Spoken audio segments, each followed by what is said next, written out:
Kitchen Basics show, and now we're up to the basics of Blais.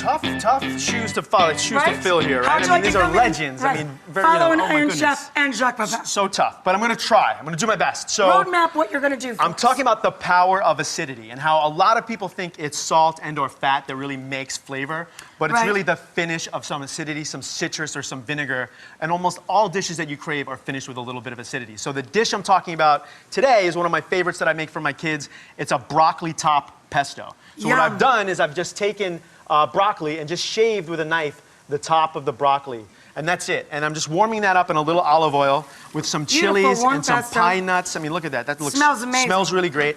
And then I have some whole wheat spaghetti that I've cooked over here. What a great trick for parents out there to get your kids eating a little more protein and fiber. Just switch over to the whole grain pasta.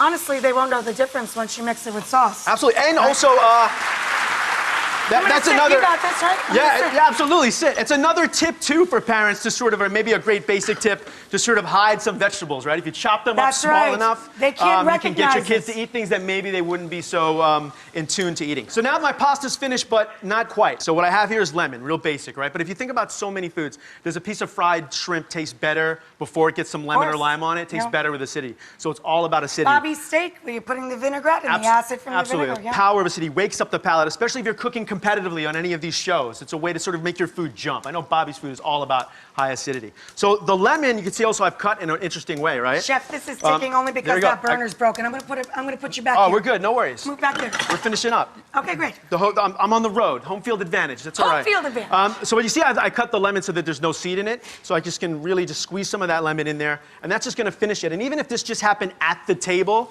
that's a great tip to make sure that your food just jumps off of the plate.